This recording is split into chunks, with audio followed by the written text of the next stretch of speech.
See if that, excellent. All right. Okay, this week we are going to talk a little bit about line and shape, which are two of the seven what? Anybody guess? Actually, none of you will guess because all of you are really studious and you already read the module that was last week's module. And you know precisely what line and shape are two elements of what? Art. Excellent. Very good, Alex. Gold star stapled to the center of your forehead. Have any of you watched Indiana Jones and the Last Crusade? When he started doing that with Raiders of the Lost Ark, his hat kept falling off, and he got mad enough that he just bought himself a framing staple gun and stapled it to his head. There's even video showing it. He stapled it to his head. I just thought, wow, that's dedication. But if I was paid millions of bucks to do that job, I'd probably wouldn't mind stapling it to my head either. What I wanted to do today is first see if anybody had questions about the last module, and then talk a little bit about line and shape. Each of those have a couple different videos. I think there were one or two videos previously and that were pretty short, and then each of these videos are about 4 to 6 minutes or so, right around there.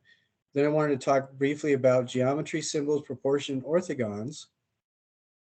Talk about the string lamps or string globes that are this week's project, and then answer any questions about the quiz. Alrighty. It's so nice to know who the A students are showing up here online. Okay, do you have any questions about last week's assignment? I have a question, but it's not about last week's assignment. What are we supposed to do for the sketchbook drawings? Like, are we supposed to be doing those already? Yeah, about 3 entries a week is what we talked about at the very first class. And we just draw whatever? Yeah, 2 of those can be sketches to help you figure out what your project ideas are, and one can be notes on something, or they can all be sketches. But out of the 35, 2/3 of them should be sketches, some visual kind of thing. Okay. And I showed you, what's that? Do you want us to turn them in as we do them or at the end of the semester? At the end. Okay. Yeah, in that first meeting we had, I mentioned it's going to be a heck of a lot easier to have them all done at the end if you do like 2 or 3 every week going through it. So, and it's there specifically so that, for example, if you want to work out how you're going to do your collage or what kind of string you want to get, your shopping list for the string lamps or whatever, then you can use the sketchbook to do that in. All right. Okay. Any other questions? Okie dokie then. I'm thinking half an hour to 45 minutes for today, if that's okay with you guys. If you have any more questions or anything like that, that'll kind of inform what we talk about, and that'll be just fine. What is the difference between line and shape?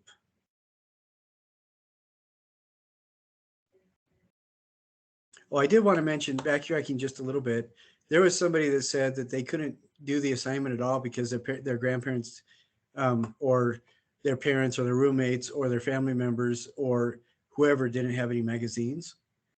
And I wanted everybody to know that you can find photos online and print them off. You can do this black and white. You can do this color. It doesn't really matter.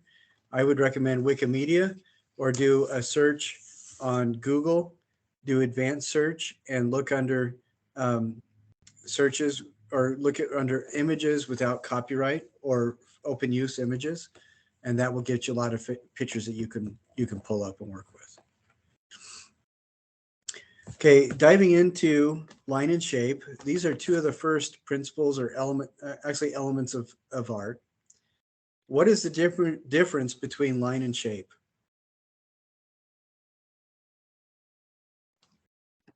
a line is like straight line, curved line, and then a shape would be like a square or circle.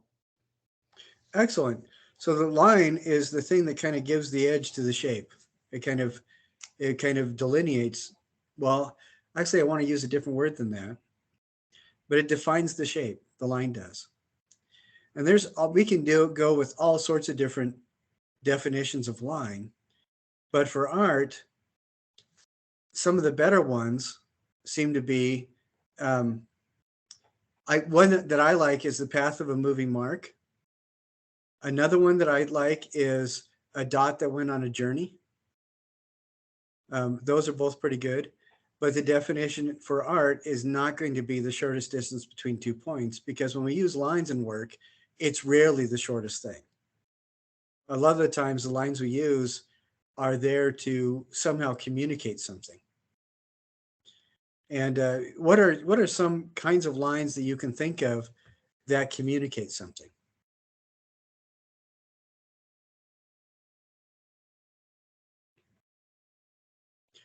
If you're thinking of doing something that's angry, what kind of a line will you use?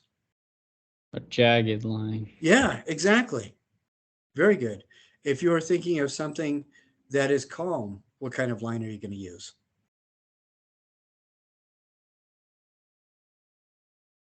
Curved lines, maybe. Yeah, a gentle curve. If you look at water, if you're going to, water usually lays flat, and water lines are generally going to be horizontal because water settles to the lowest form that it can occupy. And generally, the lines that kind of match the surface of relaxed water are the things that are the most calming because they are at a state of rest. Line, what happens, like if a lamppost is falling over, what kind of a line does it make? Diagonal. It, yeah, it's diagonal. And the diagonal line, it's in process. It's on the way to becoming stable and having no more energy. And so a vertical line, even though it's stable, it still has a little bit of a presence to it, a little bit of potential energy to it. Because if there's anything that happens to it, it will flop over, become diagonal, and then settle flat.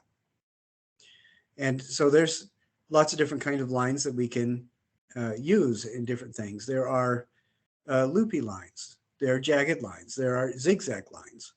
There are lines that have really tight curves to them. Sometimes if you look at scales of fish, different kinds of fish, that gives you a really good idea of different kinds of lines. Or looking at different kinds of bark, that gives you different kinds of lines. So do lines communicate on some level of motion? Yeah, absolutely. Think about, I like what's right behind Nadine's shoulder, that image there of the slot canyon. I mean, that has some pretty strong lines to it. Where are the lines in the slot canyon there? Yeah, that's a line that defines the shape of the light. Where are some other lines? I think those horizontal lines define the strata. And we talk about different kinds of lines, but it's really, really, really rare that somebody will use only one kind of line in an image. Sol DeWitt did. I like a lot of his stuff because a lot of his stuff was very conceptual. He once did a thing where a curator of a museum could contact him and buy from him the rights to use directions on making an art piece. And so they would set this up, a big piece of paper in a gallery, and the direction was to draw a not straight line across the edge and then have subsequent visitors come and draw a line parallel to the not straight line. And so it's some of the, every time a gallery would display this work of art, there would be different interpretations of the directions that Sol gave. But in each case, the line quality would be very different. And it would also vary from person to person, whoever drew the line. Some people would have a thicker pencil than others. Some people would use a marker, maybe. So, and that changes line quality as well. If you were to paint with a feather, as opposed to draw with a pencil, how would the line quality be different?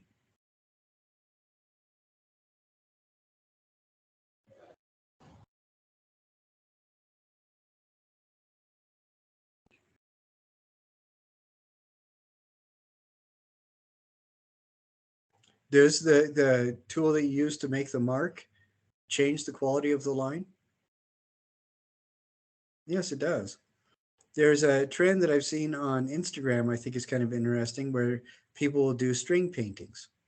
They'll take a piece of string, they'll put it over a canvas, they'll pour some acrylic paint on it, and while the paint is still wet, they'll pull one end of the string. And as the string unravels laterally, it will do some interesting things, pulling the paint along with it.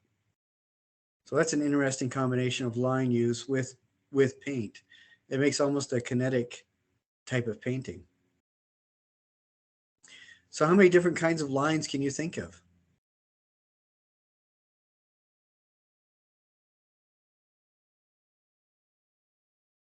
Too many. Everybody name one kind of line, and then we'll go around and do that like 3 times. So we get 9 different kinds of line. And you can describe either the quality of the line itself or the kind of tool you would use to make the line. Say a wave line. A wavy line. Okay. Next. Textured line, like with charcoal. Okay. Excellent. Next. A linear line. Like straight. Yeah. Okay. Great. Alex, your turn again. Curved line. All right. How about Brianna? A zigzag line. Excellent. Nadine? Like you like curl like that. You know what I'm saying? Yeah, like loops or something, like a stretched Yeah. out, like a stretched out spring. Right? Yeah. Excellent. Next. A light and dark line. How would you do that? Pressing harder with your pencil or being Excellent. Excellent. Very good. Brianna? A thick or thin line. All right, good. And that's going to be different than the light and dark line because you're talking about width as opposed to amount of pigment. Right. Nadine? A dotted line. Okay, very good. That is a good example of something that's called an implied line, where the line is very definitely there and we know it's there, but it's not solid. What are some of the tools that you can use to make a line? Let's go around and do that a couple times. pencil. Pencil, good. Brianna, Paintbrush. good. Nadine, Marker. good. Alex, Um, like a piece of wood. yeah, that's a good one. Like burning the end of a stick or something and using that. Brianna, Pastels. okay, good.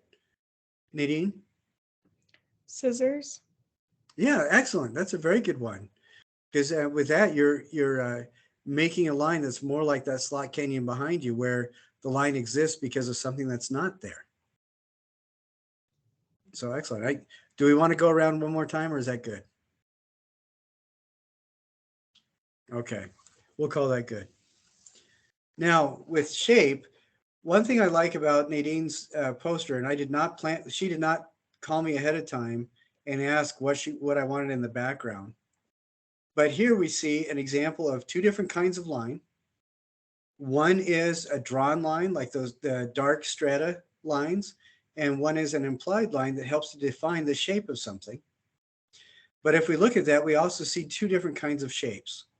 Anybody want to hazard a guess as to what those 2 kinds of shapes are?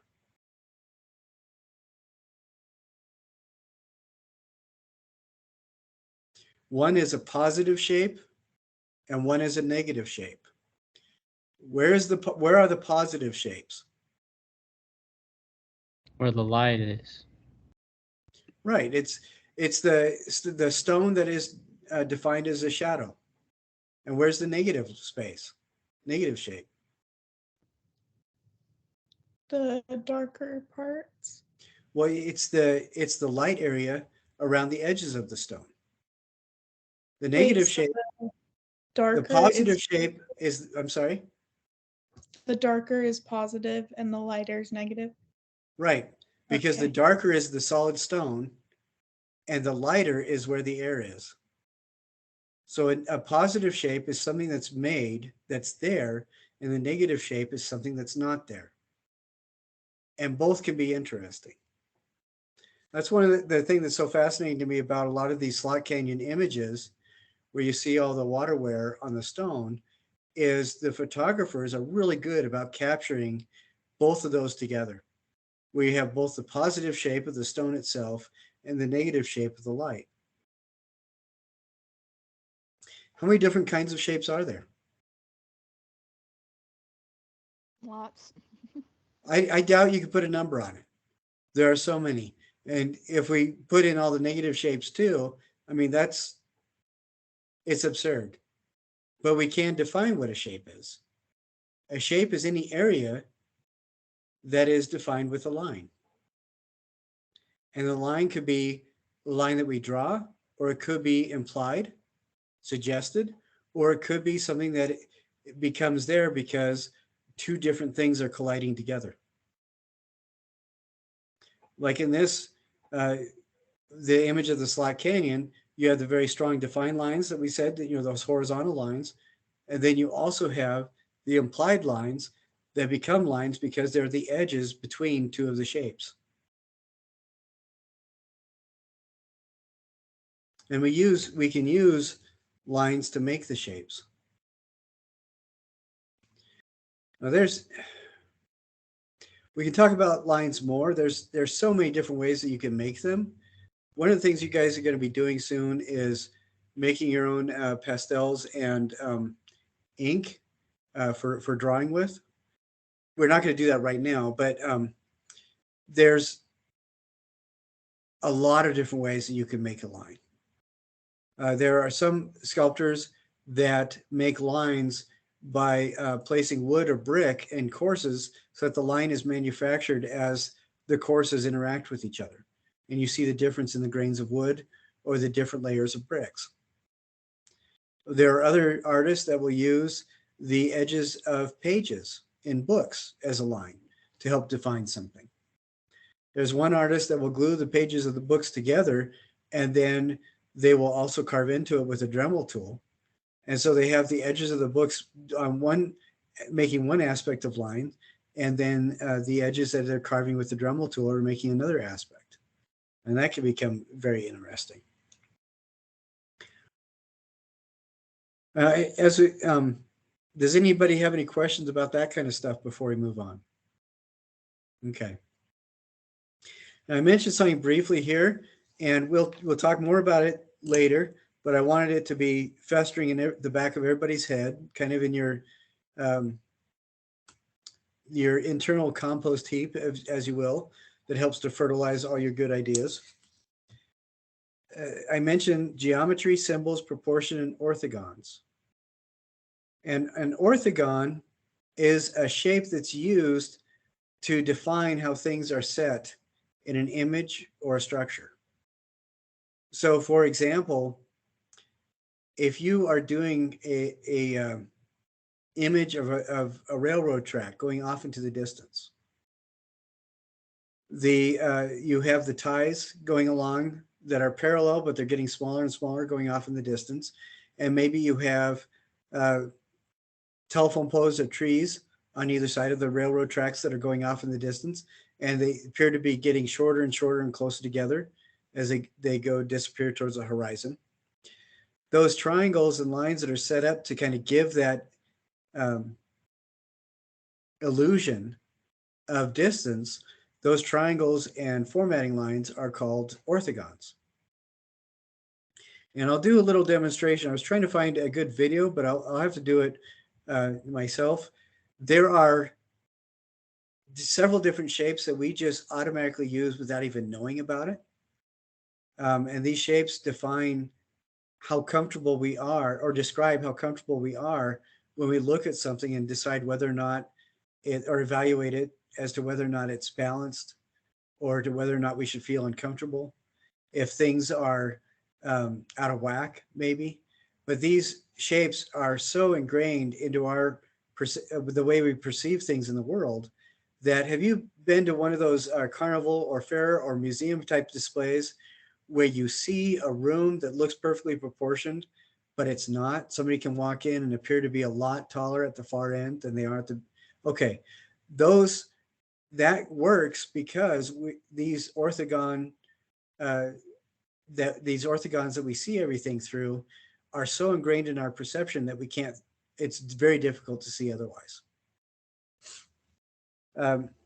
Geometry is something I'm going to have everybody do an exercise where you start writing or drawing geometry with a compass and a straight edge.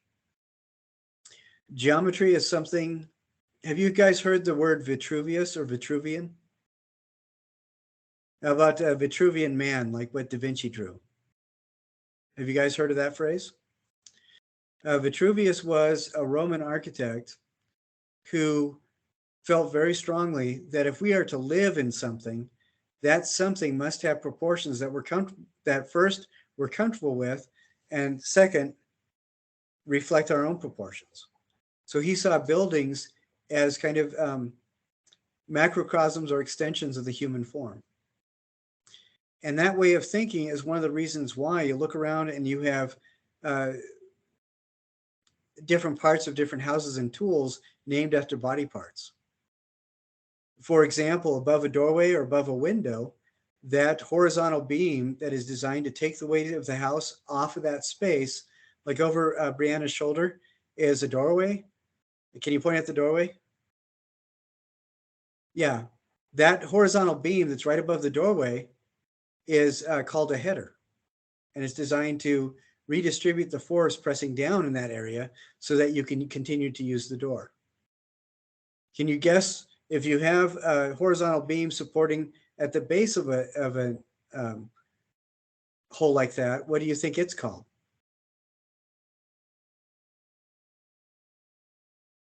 Footing. Yeah, exactly. And it's because of Vitruvius and his ideas. But one of the things that he did also was to help people identify geometry that's used commonly in homes. And that geometry is based both on orthogons as well as the golden section, which is something else we'll talk about. And both of those are also reflective of load-bearing capability of different materials. That's one of the reasons why Romans built arches with certain proportions, because they found out of all the kind of curves that they could make, that half circle was one of the most effective. And then 1,500 years later, Europeans discovered that a broken arch was really strong for making things even taller, and that became the Gothic arch, where it's peaked. But so we see geometry everywhere, from how words are laid out on a page of a book. Does anybody actually use books anymore? Okay.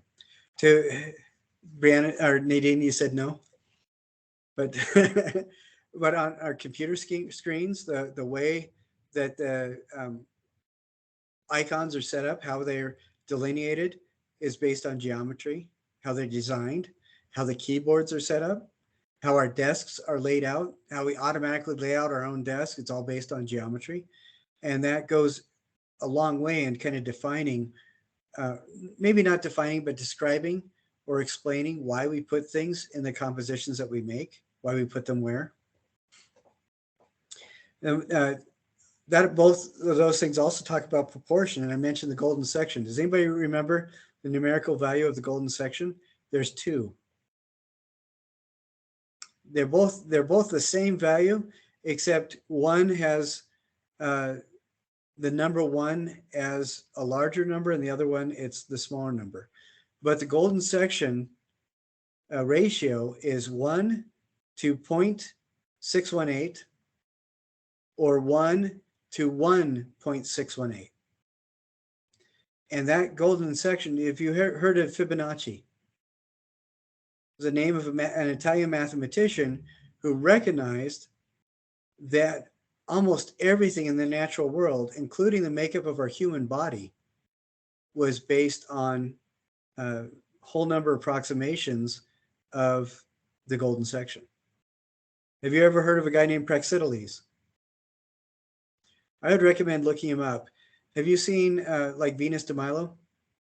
Those kinds of images? Okay, the Greeks, they were the ones credited in the Western world with identifying that the golden section proportions of a human body really were attractive.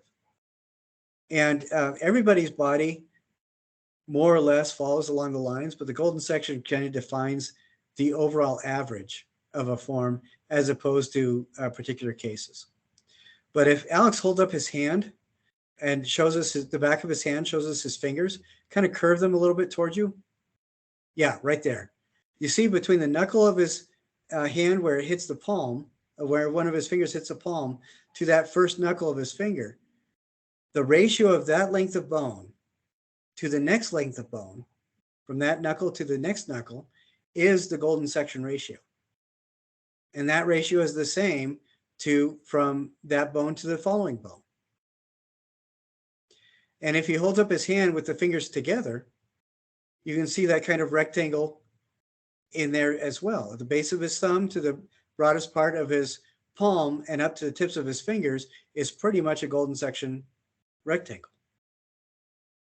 Excellent, Alex. You have a definite future in hand modeling. But that proportion is also like in the cabinets over Alex's shoulders.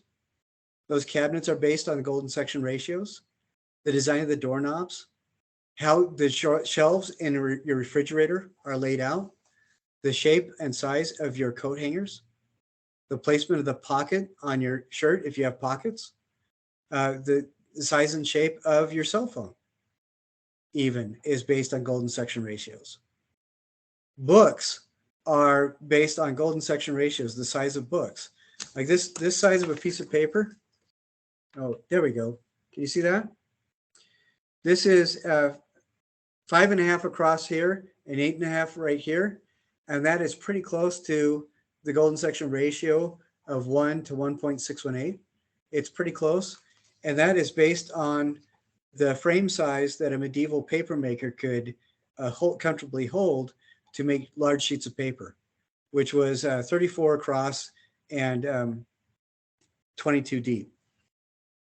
And that's also a whole number approximation for a golden section ratio. Then the last thing I wanted to talk about in that area was symbols. A lot of artists use symbols. There's even a movement called the symbolist movement that was, I don't know, loosely, a lot of people credit it to the people that were also doing surrealism, and they used a lot of symbols too. But I think you start seeing the symbolists, the work of people that were doing that from about late 1800s to about the mid 1900s is when it was really popular. And now it's coming back again. Symbolism is things like, are you guys familiar with tarot cards? Or how about religious painting? Have you seen like medieval images of Jesus or the saints? All those images used symbols as a way to communicate stories and ideas. But we use symbols all the time, and with using line and shape today. And those symbols are letters. When you write something, you're creating symbols. Now, a symbol is something where the meaning far exceeds whatever you see on the page or whatever the drawing is. So if we do a couple scribbles together and spell out a word, that word represents an idea that is far more than just the scribbles that you use to generate it. So, and those are symbols. And we will talk about that more later. But there's symbols everywhere. For example, what's an octagon? If I say red octagon, what's that a symbol for? Stop sign. Yeah, you see that all the time. How about a yellow triangle? A yield sign. Yeah, exactly. See, those are two symbols that we use all the time. How about a bunch of short white lines parallel to each other on the road. Sidewalk or like Yeah, it's a crosswalk. Yeah, exactly. And then we see also the dashed white lines. We know that it's a bad idea to cross that without signaling. Or if we see dashed yellow lines, same kind of thing. So we use symbols all the time, everywhere. Now, the project for this, you guys are going to be making string lamps. And I said about 8 to 12 inches. What I'm thinking are balls about the size of your head. So about like that big. And I would recommend getting your string wherever you can. I mean, you can get it pretty cheap at Walmart and stuff like that. Balloons at Dollar Tree. Except I think I feel a little betrayed. A few months ago, they started pricing everything at $1.25. And I feel cheated. They should change their name to $1.25 tree. But it just, you know what I mean? It just like having a good friend hand you a glass of punch and then they pull it away at the last second. It's just sad.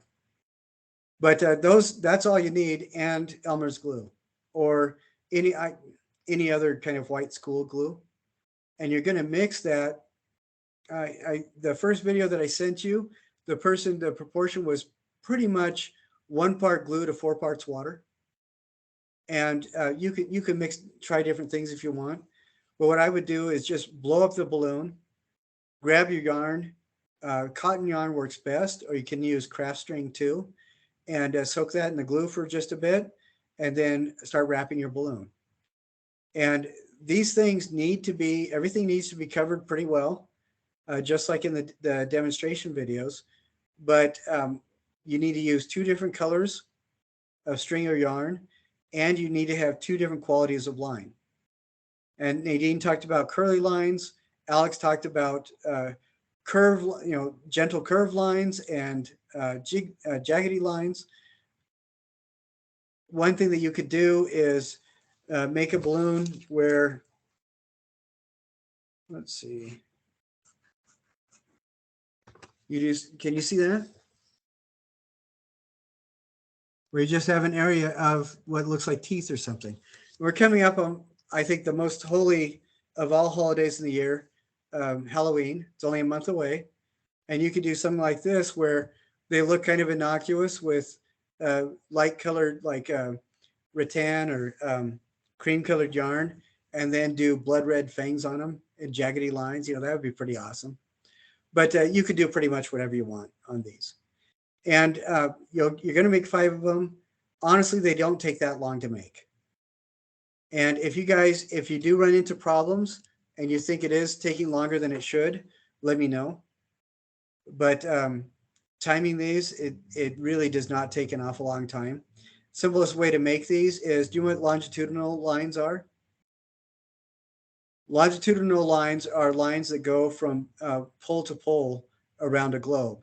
So you could take your ball and wrap most of the lines like that around it. And then after that dries, you could do the jagged lines on top in a different color. And that's an easy way to do it. But I would just make it so that it's interesting to you, or curly lines, or whatever you want to do. All right. Does that make sense to everybody? And the quiz on this week, the quiz is taken directly from everything in the module, just like always. All right. So what is, for our intents and purposes, what is one of the easiest ways to define a line?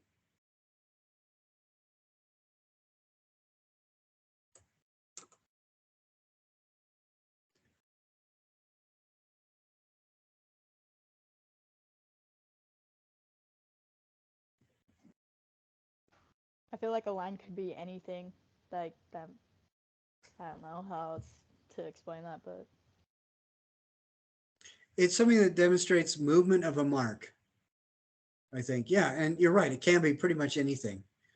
And that's the definition we're looking for, not shortest point between A and B, or your shortest distance between A and B. One definition I like for line as well is a mark that is significantly longer than it is wide. I think that's really good too. because we can use that as a line too. You look at Van Gogh's paintings, and he's painting with little short marks, but they're marks that are significantly longer than they are wide. And you get that. You get Seurat, who did the pointillism, where he paints with dots, which, it's convenient that he did dots, and the movement was called pointillism from points, because, it would be disconcerting if he only painted with lines and it was still called pointillism. But anyway, you guys have any questions about what we talked about? You feel you can move forward with confidence and succeed? Excellent. Very good. So if you guys don't have any more questions, that's all I have for tonight. That's all I needed to cover. So we are good. And I will look forward. What's that?